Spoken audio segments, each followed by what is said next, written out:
тең бір түрлі. Андай қаз. Ассалаумағалейкум құрметті достар.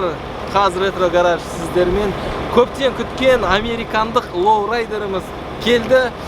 Бір ай бойы күттік, сендік. Міне енді осындай ауа райы суық болып тұрған кезде біздің көлігіміз келді. Мен көлікке бейімделіп түнімен ұйықтамадым. Міне киімімді де жап-жасыл киініп алдым. Сіздер көруге дайын болсаңыздар, ендеше бірге тамашалайық.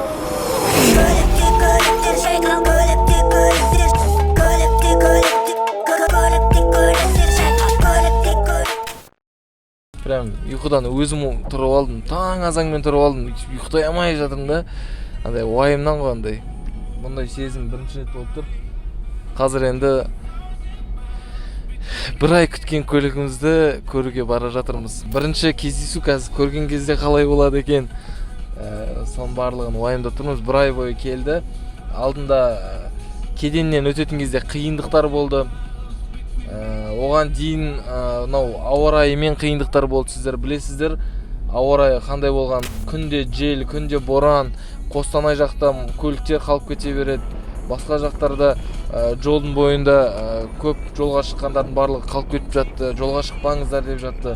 Ол ашық автобозда келе жатыр. Желмен мысалы, желмен немен бір нәрсе ұшып келіп тисе, тағы бір нәрсе болса деген сияқты уайымдар болды бізде. Кеденнен өте алмай қалды.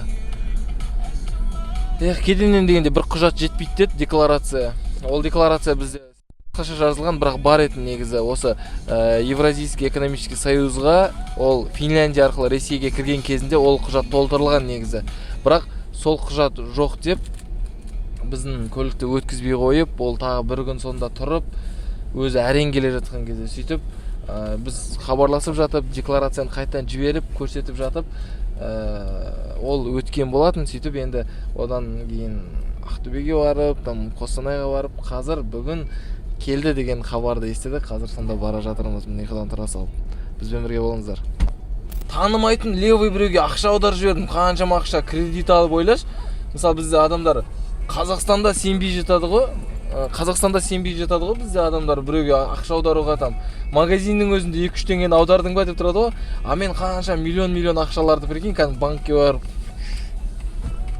Бәйде уайым өте қатты толқыныс болды. Мен шын мәнінде алданып қалмайын ба, андай шетелдік мошенниктерге түсіп қалмайын ба деген. Бірақ соның барлығын переоборот етіп, сеніп, интуицияның арқасында қазір менің көлігіміз келді. Қазір көлігімізді көруге бара жатырмыз.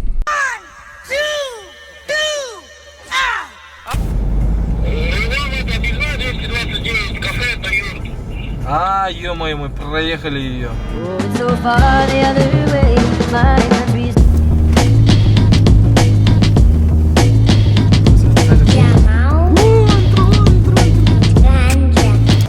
Тазалап қой. Осы орайда біз біздің көлігімізді сақтықта алып келген Казмобил Трансқа алғысымызды білдіреміз. Рахмет, 3 автобус ауыстырып, әйтеуір аман есен алып келді. Осындай жаман ауа райы болып жатса да, қаншама дауыл, қаншама жаңбыр жауып, қар жауып жатса да, аман есен алып келген Казмобил Трансқа алғысымызды білдіреміз. Ой.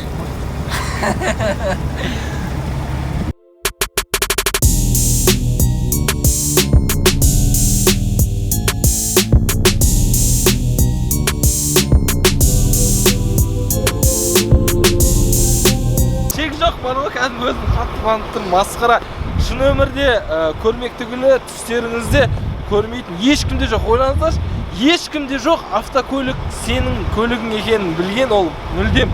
Мысалы, бала кезде армандайтын едіңіздер ғой, кроссовка кисем, қымбат бір нәрсе кисем деген сияқты. Сол секілді, то, что сенің көлігің бар, а ол көлік ешкімде жоқ. Біздің елде қала тұрмақ, облыс тұрмақ, бүкіл елде ондай көлік ешкімде жоқ, ал сенде бар. Сондай ощущениемен ол деген масқара. Даже суықтың өзі мені қазір ала алмай тұр ғой.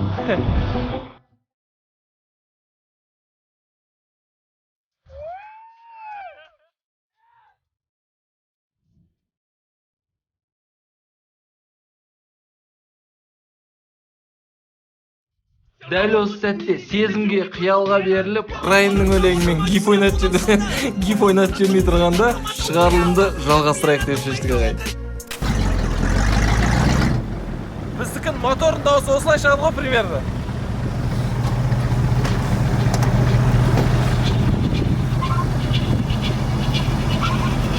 Давай, родной, вот. Давай. Пробуй. Давай, родной. Газ.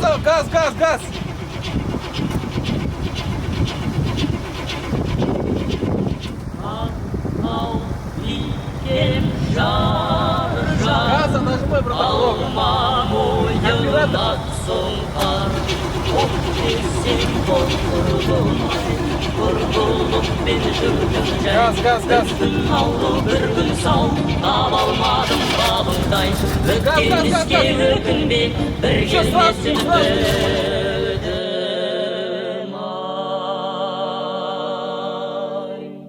Давай, родной.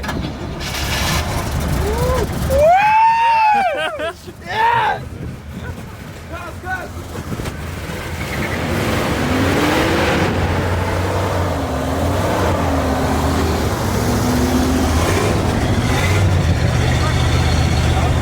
Ой. Жеті карбюраторный американский мотор спокойно оталды ғой.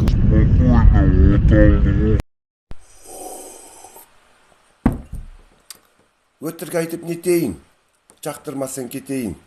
Уақытымды менің ұстама, алтта қаптузға жүріп кетейін.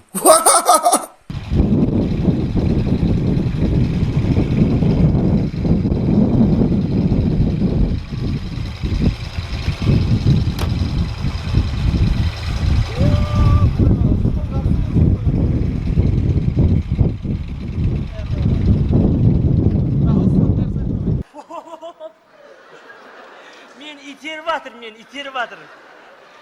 Итергеніңе жауап бересің ба? Не болды, бауырым? Не деп отырмын? Тік еткім. Че, патшамайсың, шешеміз ғой, шешілмейтін түйін бар ма? Тұрса былай. Экспертное заключение. Американдық құжаттар мына. Разрешение берілген.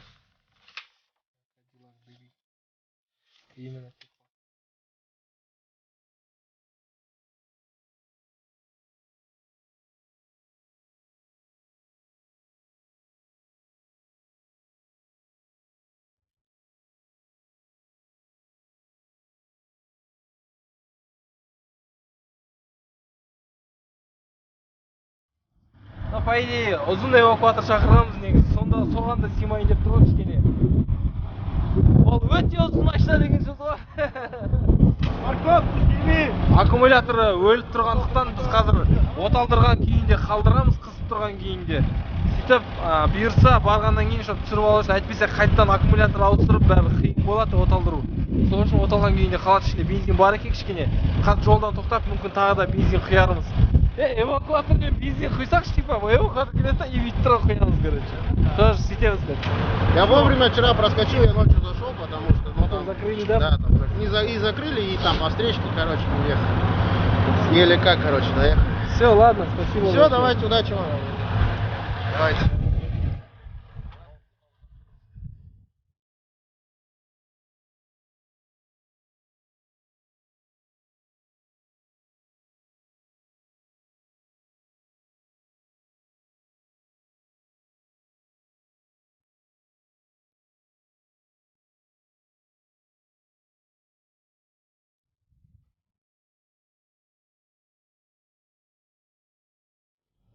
Біздің көліктің историясы, вообще тарихы өте қызық. Ол неден Америкада Нью-Джерси қаласының көшелерінде өріп жүрген көлік болатын.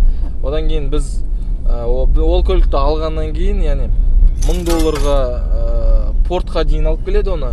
Америкадағы, яғни портқа, кәдімгі көл ме, море не дейді қазақша?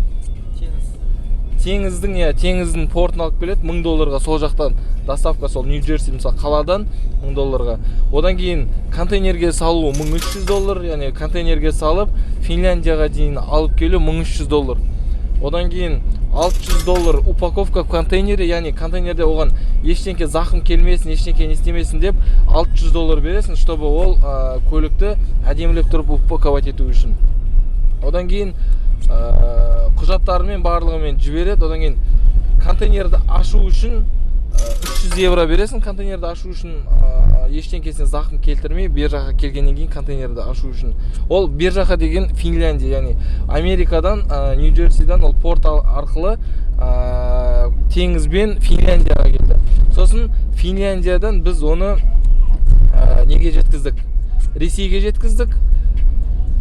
$400-ға. $400-ға Ресейге жеткізіп, яғни Финляндия екеуі границасы жақын, бізбен Қазақстан сияқты бір-біріне тиіп тұратын мемлекеттер ғой. Сосын $200-ға біз сол жақта документтердің оформлениясын жасадық. EIS-ке кірген жайлы, мысалы Евразийский союз бар ғой, EIS білесіздер, сол жаққа қай жағынан болмасын кірсе де көлік Евразийский союздың ішінде спокойно жүре береді. Содан кейін $800 таможенные платежи, оформление и получение документов дейді, тағы да $800 бердік, чтобы анау кедендік бақылау құжаттарын барлығын дұрыс толтырылу үшін. Одан кейін $1200-ға 3 автобус ауыстырып, біз Ресейдің Ростов-на-Доныдан Мәскеуге алып бардық. Одан кейін Мәскеуден кеденге алып келді, кеденнен біздің Тольятти қаласы, Тольятти Самара жақтан өтіп Оралға келді. Сөйтіп Оралдан Ақтөбе арқылы Қостанай, Қостанайдан ол Нұр-Сұлтан қаласына қазір келіп отыр. Андрей братанға алғыс айтқым келеді. Спасибо, Андрюха, братан. Мы получили машину. Все как на видео. Прям мы рады. Өте ұзақ күттік, өте қиын болды. Мәссаған, ондай адамды табу. Одан кейін ол құжаттарды толтырып барлығын істеп болғаннан кейін мен барлығын онлайн прям андай видеомен бақылап отырдым. Қайта-қайта андай кішкене сенбей қаламда, сосын видеомен звондаймын. Қан не болып жатыр? Шын мәнінде жіберіп жатсыздар ма? Шын мәнінде көлікті салып жатсыздар ма деп. Сен уайымдамасай, қазір салып болғаннан кейін фото видео саған жібереміз ғой деп ол кісілер не істеді. Сол себепті бізбен бірге каналды өшірмей отырыңыздар.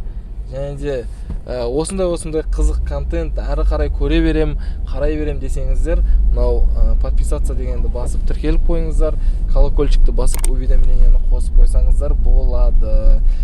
Біз деген сіздерге мықты контент дайындауға әзірміз. Қазір бұл не бар болғаны 3-шісі, ал біз бұдан бөлек Алматы қаласына барып, Алла қаласа біздің сіздерге гаражды көрсетеміз. Гаражда 25 осындай ретро көлік бар. Сол ретро көліктердің реставрациясымен, одан кейінгі тарихымен, жалпы қалай сатылып жатқан туралы, барлығы туралы осы YouTube'да салып отыратын боламыз. Барлығы сіздер үшін қазір ретро гараж.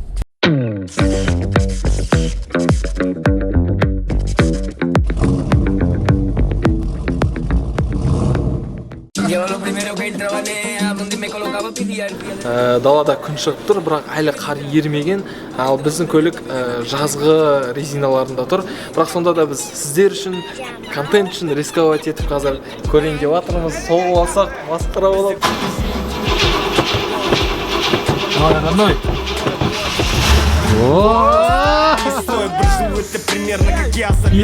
Міне қараңыздар. Біз қазір оталып тұрған объемы 7-де 7 көлікпен келе жатырмыз да, бірақ сырттың дауысы ішке мүлдем естілмейді. Кәдімгі шумоизоляция, прям вальяжность на высшем уровне дейді ғой орыстар. Вроде не просил никого, просто прошел через сито. Зрители, спасибо. Теперь через тебя не забуду. Жуылған сайын, су сепкен сайын, одан сайын әдемі кейіпке өтіп жатыр. Мен прям көздерім жайнап жатыр. Было